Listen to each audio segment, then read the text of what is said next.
नमस्कार साथियों, मैं प्रभु दयाल हंस प्रवक्ता हिंदी एक फिर आपके बीच उपस्थित हूँ। प्यारे साथियों, आज हम पढ़ रहे हैं लल द्यद द्वारा रचित वाक। वाक कक्षा 9वीं हिंदी की पाठ्य पुस्तक क्षितिज भाग 1 में संकलित है। सबसे पहले तो हम जान लेते हैं वाक का शाब्दिक अर्थ क्या है। वाक से तात्पर्य है वाणी, शब्द, कथन। तात्पर्य है कि संतों द्वारा जो जीवन उपयोगी संदेश दिया जाता है उसे वाक कहा जाता है। कश्मीरी भाषा में वाक प्रयुक्त होता है और कश्मीर की ही कवित्री लल द्यद, इनके बारे में भी जान लेना अति आवश्यक है। लल द्यद 1320 ईस्वी में कश्मीर स्थित पाम्पोर में सिमपुरा नाम से एक गांव है, वहां इनका जन्म हुआ। सिमपुरा गांव, पाम्पोर, कश्मीर। और 1320 ईस्वी में इन्हें लल्लेश्वरी, लला, लल योगेश्वरी, ललारिफा आदि नामों से भी जाना जाता है। 1391 ईस्वी में लल द्यद का देहांत हुआ। जाति धर्म आधारित भेदभाव का इन्होंने आजीवन विरोध किया, भक्ति भावना को महत्व दिया, धार्मिक आडंबरों का विरोध किया और अपने जीवन में प्रेम के महत्व को दर्शाया। इन्होंने संस्कृत और फारसी भाषाओं के पांडित्य प्रदर्शन की बजाय आम जनता की सहज सरल लोक भाषा का उपयोग किया और इसी कारण आधुनिक कश्मीरी भाषा की प्रमुख स्तंभ मानी जाती हैं लल द्यद। यहाँ जो वाक क्षितिज भाग 1 में संकलित है, इनका अनुवाद कश्मीरी भाषा से मीराकांत ने किया। वाक 4 पंक्तियों की एक गेय रचना है। जैसे हमारे यहाँ पद होते हैं, मीरा के पद, कबीर के दोहे, तुलसी के दोहे, तुलसी के पद, इस तरह से जो विभिन्न संतों द्वारा एक विशेष छंद में जो रचनाएं कश्मीरी भाषा में लिखी गई, उन्हें 4 पंक्तियों की उन रचनाओं को वाक कहा जाता है। तो आइए शुरू करते हैं। पहला वाक लल द्यद ने जिसे लिखा है। तो पहले वाक की यदि हम बात करें तो इसमें लल द्यद ईश्वर प्राप्ति के लिए जो प्रयास हम करते हैं उनकी व्यर्थता के बारे में बात करती है कि वो व्यर्थ हैं। हम मोह माया में पड़े हुए, मंदिरों मस्जिदों में पूजा अर्चना कर्म कांडों में लगे हुए ईश्वर को प्राप्त करना चाहते हैं, लेकिन ये सब व्यर्थ है। इस तरीके से ईश्वर प्राप्त नहीं हो सकता। तो इस चीज को लल द्यद ने पहले वाक में प्रस्तुत किया है। क्या कहती हैं? रस्सी कच्चे धागे की खींच रही मैं नाव, कि जीवन रूपी जो नाव है उसे मैं कच्चे धागों से खींच रही हूं। कच्चे धागे से तात्पर्य नश्वर चीजें जिनकी पकड़ कमजोर है, कि हम जीवन को जिए जा रहे हैं विभिन्न सुविधाओं के माध्यम से, परंतु यह इतने कच्चे धागे से बंधा हुआ रिश्ता है कि जब कभी ये टूटना होगा तो हमें पता भी नहीं चलेगा। हम जिस जीवन को लेकर के बड़े बड़े प्रयोग करते हैं, बड़ा अहंकार पालते हैं, बड़ा दुख महसूस करते हैं, बड़ी प्रसन्नता महसूस करते हैं, वह जीवन कच्चे धागे से बंधा हुआ है। उसकी डोर कभी भी टूट सकती है।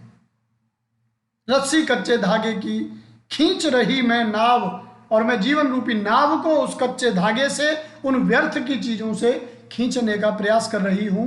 इस जीवन को जीने का प्रयास कर रही हूं।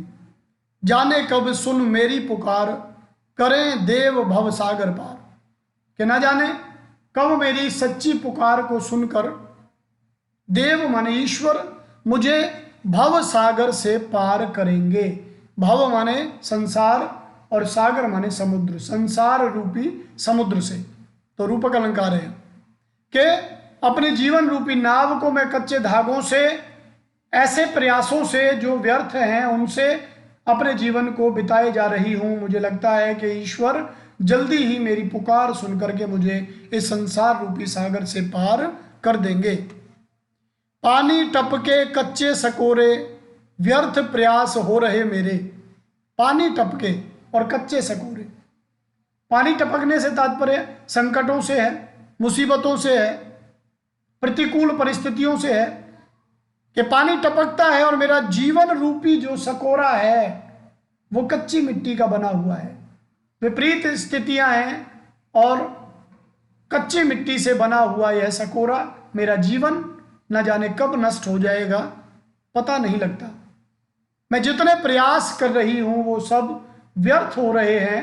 ईश्वर तक मैं पहुंच नहीं पा रही हूं, मोक्ष की प्राप्ति मैं नहीं कर पा रही हूं, क्योंकि ये मेरे जितने प्रयास हैं ये व्यर्थ हैं, बाह्य आडंबर हैं, इनसे कुछ नहीं होना है।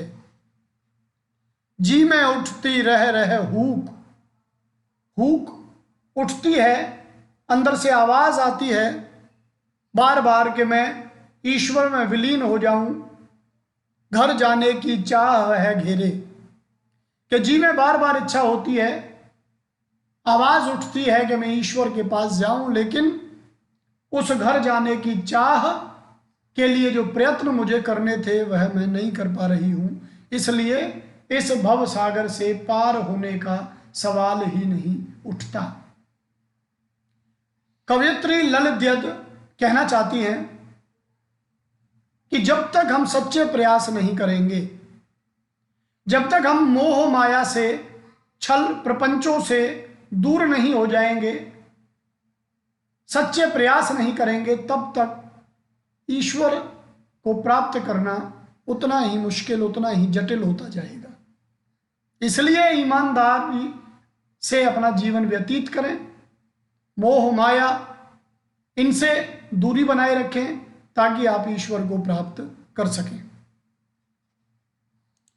तो पहले वाक्य में तो ईश्वर प्राप्ति के लिए जो प्रयास हैं वो व्यर्थ हैं, इस बात पर ललित अपना विचार रखती हैं।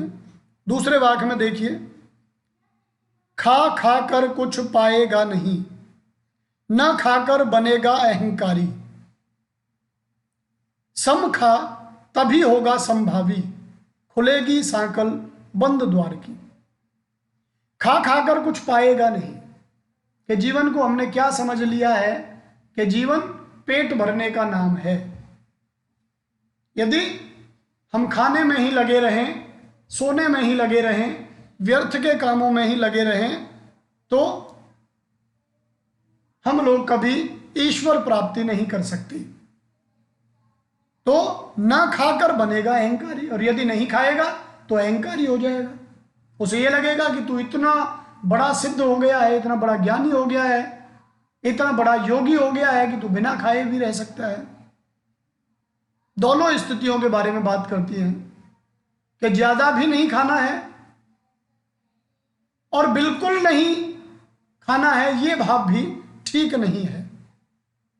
सम खा, सम माने समान, सम माने शमन करना, कि जो हमारी इंद्रियां हैं, जो हमें भूख प्यास इत्यादि का एहसास कराती हैं, उन पे नियंत्रण रख, इतना खा कि उन पे नियंत्रण रह सके, तभी होगा संभावी, तभी तुम समान भाव रख पाओगे, समानता का भाव लोगों के प्रति प्रदर्शित कर पाओगे। खुलेगी सांकल बंद द्वार की, और जो अब तक हमारी चेतना बंद है, सोई हुई है, वह चेतना तब जागृत होगी जब हम इंद्रियों को अपने वश में कर लेंगे और समानता का भाव हमारे अंदर पैदा हो जाएगा। तब हमारी जो चेतना का द्वार है वह खुल जाएगा, हम ईश्वर के और अधिक निकट होंगे। तो ये जो दूसरा वाक्य है, इसमें बाह्य आडंबरों का विरोध है। बाह्य आडंबर, जैसा लोगों में ये मत रहते हैं कि ईश्वर खाने से ही प्राप्त होगा, दुनिया भर के भंडारे किए जाते हैं, दुनिया भर की चीज़ें की जाती हैं, या बहुत सारे लोग हठ योग करते हैं कि मुझे 10 दिन तक कुछ नहीं खाऊंगा, कि 1 महीने कुछ नहीं खाऊंगा, कि ये नहीं करूंगा। और कवित्री कहती है कि इन चीजों से ईश्वर प्राप्त नहीं होते। अंतःकरण से संभावी होने पर मनुष्य की चेतना व्यापक हो सकती है, यह संदेश ललद्यद देती है। मोह माया से दूरी बनाए रखो, चेतना को जागृत रखो, बाह्य आडंबरों का विरोध करो, तो ईश्वर प्राप्ति का मार्ग ज्यादा आसान हो जाएगा। तो दूसरे वाक्य को आप समझ चुके होंगे कि बहुत ज्यादा खाने से या बिल्कुल ना खाने से, दोनों ही स्थितियों में हम ज्ञान प्राप्त नहीं कर सकते। समान रूप से खाओ, इस तरह से खाओ कि आपकी इंद्रियां भी बेकाबू ना रहे, उन पे नियंत्रण रहे, समानता का भाव आपके अंदर पैदा रहे, और तब आपकी चेतना का द्वार खुलेगा, आपको ज्ञान प्राप्त होगा। आई सीधी राह से गई न सीधी राह, कि जैसे ही हम दुनिया में पैदा होते हैं तो हमारा आना जाना कभी सीधी राह से नहीं होता, मतलब हम सहज जीवन नहीं जीते, हमारे जीवन में धोखे होते हैं, प्रपंच होते हैं, एक दूसरे के प्रति हम गलत व्यवहार करते हैं। तो हमारी जो राह ना आने की सीधी होती है ना जाने की सीधी होती है, हम दोहरा व्यवहार जो करते हैं वो हमारे व्यक्तित्व की एक बहुत बड़ी कमजोरी होती है। सुषुम सेतु पर खड़ी थी बीत गया दिन आह, कि सारा जीवन तो हमने छल कपट इत्यादि में, भ्रष्टाचार में, रिश्वतखोरी में, झूठ बोलने में, बेईमानी करने में बिता दिया। अब हम सुषुम सेतु, सुषुम्ना नाड़ी, जो योगी होते हैं वे मानते हैं कि हमारे शरीर में 3 नाड़ियां होती हैं, इड़ा, पिंगला और सुषुम्ना। तो अधिकतर मनुष्य इड़ा और पिंगला में ही जीते मरते हैं।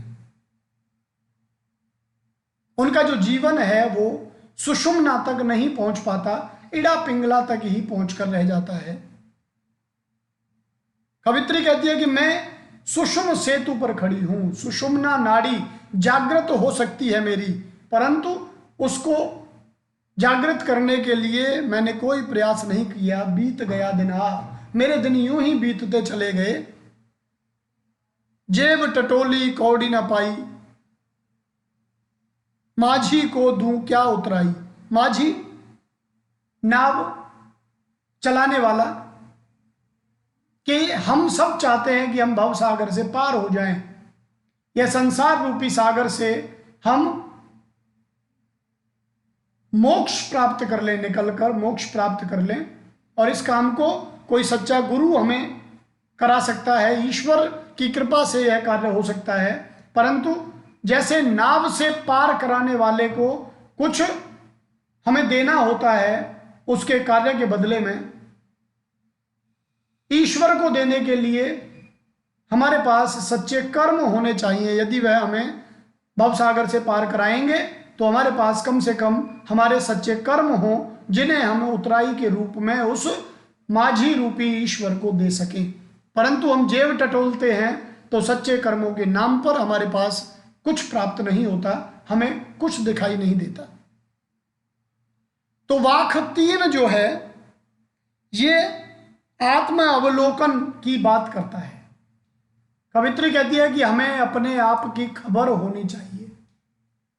कबीरदास जी भी इसी बात को कहते हैं, आत्म खबर ना जाना। हम दुनिया भर की खबर रखते हैं लेकिन हमारे अपने आप की हमें खबर नहीं होती। तो सबसे पहले हमें क्या चाहिए, हम ये देखें कि हमारा जीवन किस तरह से चल रहा है, जिस राह पे, जिस दिशा में वह जीवन जा रहा है, क्या वह राह, वह दिशा ठीक है? क्या हम अपने जीवन को पूरी तरह से सच्चा मार्ग कह सकते हैं? कवित्री कहती है कि मैं स्वयं का विश्लेषण करती हूं, आत्मावलोकन करती हूं, तो मुझे पता लगता है कि मैं ना सीधी राह से आई ना मैं सीधी राह गई। मैंने कभी सच्चा सहज जीवन व्यतीत नहीं किया। मैं ऐसे ही अपनी सारी जिंदगी मैंने बिता दी, सुषुम्ना नाड़ी तक कभी पहुंच ही नहीं पाई। उस सेतु पर, उस पुल पर जो मुझे ईश्वर तक पहुंचा सकता था, उस पुल पर मैं कभी जा ही नहीं पाई। जेब टटोलना इसलिए हुआ कि मैं देखूं कि मेरे पास कुछ है या नहीं है। जो ईश्वर मुझे भवसागर पार कराएगा अपनी नाव में बिठा करके, उस ईश्वर को, उस माझी को देने के लिए मेरे पास सच्चे कर्म होने चाहिए। लेकिन जब जेब टटोलती हूं तो मेरे पास कोई अच्छा, कोई सच्चा कर्म नहीं होता। सारा जीवन मैंने ऐसे ही छल प्रपंचों में व्यर्थ गंवाया है। मेरे पास कहीं कोई सच्ची कमाई नहीं है, इसलिए मैं भव सागर पार करने में असमर्थ महसूस कर रही हूं। तो आत्मावलोचन की अभिव्यक्ति है। भव सागर पार करने में सदकर्म जो है वो हमारे सहयोगी होते हैं, इस बात पर कवित्री बल देती हैं। चौथे वाक्य की बात करें, थल थल में बसता है शिव ही, भेद ना कर क्या हिंदू मुसलमान, ज्ञानी है तो स्वयं को जान, यही है साहिब से पहचान। कि थल थल में बसता है शिव ही, इस संसार में जितने जीव हैं, निर्जीव हैं, उन सब में ईश्वर विराजमान है। शिव ही, ईश्वर शिव भगवान विराजमान है। भेद न कर क्या हिंदू मुसलमान, और जब वह प्रत्येक सजीव में विराजमान है तो फिर हमें हिंदू मुसलमान का भेद नहीं करना है। प्रत्येक जीव उस ईश्वर का ही पुत्र है। इस आधार पर हम सब में भाईचारा होना चाहिए, हमारे अंदर कोई भेदभाव नहीं होना चाहिए। ज्ञानी है तो स्वयं को जान, और यदि तुम ज्ञानी हो तो ज्ञानी वह ज्ञानी माना जाता है जिसे अपनी खबर होती है, अपना ज्ञान होता है, आत्मावलोकन जो कर सकता है, यही है साहिब से पहचान। और जो व्यक्ति यदि स्वयं को नहीं जान पाया, वह ईश्वर को भी कभी जान नहीं सकता, उसको भी कभी पहचान नहीं सकता। इसलिए कवित्री कहती हैं कि हमें भेदभाव नहीं करना है। ईश्वर ने जितने जीव जंतुओं को इस धरती पर जन्म दिया, प्रत्येक के प्रति हमारे हृदय में प्रेम होना चाहिए, आदर सम्मान का भाव होना चाहिए, एक दूसरे का सहयोग करने की भावना होनी चाहिए, और स्वयं का ज्ञान होना चाहिए। यही हमारे ज्ञानी होने की पहचान है, और इसी से हम ईश्वर के निकट जा सकते हैं, इसी से हम साहिब माने ईश्वर को पहचान सकते हैं। तो प्यारे साथियों, ये थे वाक। वाक माने वाणी। तो ललद्यद की वाणी, ललद्यद के संदेश, उनके उपदेश, जिनके माध्यम से उन्होंने ईश्वर प्राप्ति के लिए किए जाने वाले प्रयासों को व्यर्थ बताया है। बाह्य आडंबरों का वे विरोध करती हैं, अंतःकरण को संभावी बनाने पर जोर देती हैं ताकि मनुष्य की जो चेतना है वो व्यापक हो सके, मोह माया से दूरी बनाए रखने की बात कहती हैं, और आत्मावलोचन की अभिव्यक्ति की बात करती हैं। भवसागर को तैरने के लिए, पार करने के लिए सदकर्म अति आवश्यक हैं बताती हैं, और भेदभाव का विरोध करते हुए ईश्वर की सर्वव्यापकता पर प्रकाश डालती हैं। तो प्यारे साथियों, आज इतना ही। आज हमने पढ़ा ललद्यद द्वारा रचित वाक, जिनका अनुवाद किया कश्मीरी भाषा से हिंदी में मीरा कांत जी ने। तो आज इतना ही। कल फिर एक और वीडियो किसी कवि का, उनकी कविता का लेकर के हम आपके बीच उपस्थित होंगे। तब तक के लिए आप सभी को नमस्कार।